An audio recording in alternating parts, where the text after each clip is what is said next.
యెహెజ్కేలు గ్రంథం 39వ అధ్యాయం. మరియు నరపుత్రుడా, గోగును గూర్చి ప్రవచనం ఎత్తి ఇట్లనము, ప్రభువు యెహోవా సెలవిచ్చినదేమనగా, రోషునకును మెషకునకును తుబాలునకును అధిపతివైన గోగు, నేను నీకు విరోధనై ఉన్నాను. నిన్ను వెనుకకు త్రిప్పి నడిపించి ఉత్తర దిక్కున దూరములో ఉన్న నిన్ను బయలుదేరదీసి ఇశ్రాయేలీల పర్వతములకు రప్పించి నీ ఎడమ చేతిలోనున్న నీ వెండిని క్రింద పడగొట్టేదను, నీ కుడి చేతిలో ఉన్న బాణములను క్రింద పడవేసేదను. నీవును నీ సైన్యమును నీతోనున్న జనులందరూ ఇశ్రాయేలు పర్వతముల మీద కూలుదురు. నానా విధమైన క్రూర పక్షులకును దుష్ట మృగములకును ఆహారముగా నిన్ను ఇచ్చేదురు. నీవు పొలం మీద కూలుదువు.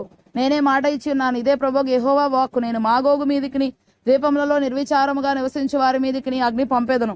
అప్పుడు నేను యెహోవానై ఉన్నానని వారు తెలుసుకొందురు. నేను యెహోవానై ఉన్నానని అన్ని జనులు తెలుసుకున్నట్లు ఇక నా పరిశుద్ధ నామమునకు దూషణ కలగనీయక నా జనులకు ఇశ్రాయేలీల మధ్య దానిని బయలుపరచెదను. ఇదిగో అది వచ్చుచున్నది, కలుగబోచున్నది. నేను తెలియజేసిన సమయమున అది జరుగును.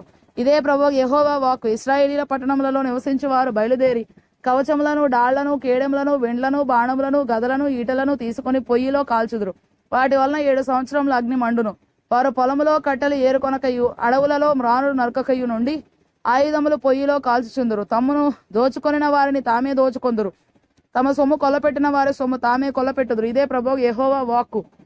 ఆ దినమున గోగు వారిని పాతిపెట్టుటకై సముద్రమునకు తూర్పుగా ప్రయాణస్తులు పోవు లోయలో ఇశ్రాయేలు దేశంలో నేను ఒక స్థలము ఏర్పరచెదను. గోగును అతని సైన్యం అంతటిని అక్కడి జనులు పాతిపెట్టగా ప్రయాణస్తులు పోవుటకు వీలు లేకుండాను ఆ లోయకు హమోన్ గోగు అని పేరు పెట్టుదురు. దేశమును పవిత్రపరచుచు ఇశ్రాయేలీలు 7 నెలలు వారిని పాతిపెట్టుచుందురు. నేను ఘనము వహించు దినమున దేశపు జనులందరూ వారిని పాతిపెట్టుదురు. దాని వలన వారు కీర్తి నొందెదరు. ఇదే యెహోవా వాక్కు. దేశమును పవిత్రపరచుటకై దానిలో ఉన్న కళేబరములను పాతిపెట్టు వారిని దేశమును సంచరించి చూచుచు వారితో కూడా పోయి పాతిపెట్టు వారిని నియమించెదరు. 7 నెలలైన తరువాత దేశమునందు తనిఖీ చేసెదరు. దేశమును సంచరించి చూచువారు తిరుగులాడుచుండగా మనుష్య శల్యం ఒకటి అయినను కనబడిన ఎడల పాతిపెట్టు వారు హమోన్ గోగు లోయలో దానిని పాతిపెట్టు వరకు అక్కడ వారు ఏదైనా ఒక ఆనవాలు పెట్టుదురు. మరియు హమోనా అను పేరు గల ఒక పట్టణం ఉండును. ఈలాగున వారు దేశమును పవిత్రపరచుదురు. నరపుత్రుడా, ప్రభువైన యెహోవా సెలవిచ్చినదేమనగా, సకల జాతుల పక్షులకును భూమృగములకు అన్నిటికిని ఈ సమాచారము తెలియజేయము. నేను మీ కొరకు వధించు బలికి నలుదిక్కుల నుండి కూడిరండి. ఇశ్రాయేలీల పర్వతముల మీదనొక గొప్ప బలి జరుగును. మీరు మాంసం తిందురు, రక్తము త్రాగుదురు. బలాడీల మాంసం తిందురు. భూపతుల రక్తమును భాషానులో క్రొవ్విన పొట్టేల యొక్కయు, గొర్రెపిల్లల యొక్కయు, మేకల యొక్కయు, కోడెల యొక్కయు రక్తము త్రాగుదురు.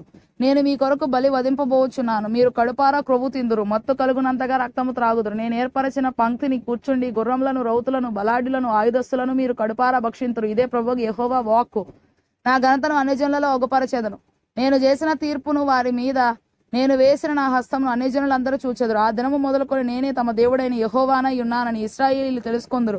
మరియు ఇశ్రాయేలీలు తమ దోషమును బట్టి చెరలోనికి పోయిరనియు వారు విశ్వాసఘాతకులైనందున నేను వారికి పరాగ్ముఖుడనై వారు ఖడ్గము చేత కూలునట్లుగా వారిని బాధించు వారికి అప్పగించితననియు అన్యజనులు తెలుసుకొందురు. వారి అపవిత్రతను బట్టి అతిక్రమ క్రియలను బట్టి నేను వారికి పరాగ్ముఖుడనై వారికి ప్రతీకారము చేసితిని.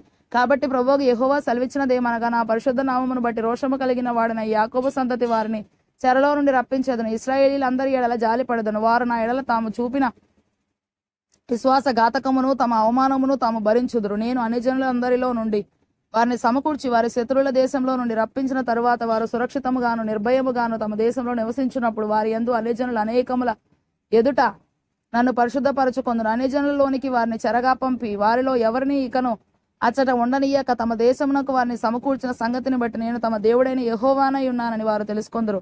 అప్పుడు ఇశ్రాయేలీల మీద నేను నా ఆత్మను కుమ్మరించెదను గనుక నేను ఇకను వారికి పరాగ్ముఖుడనై ఉండను. ఇదే ప్రభువు యెహోవా వాక్కు.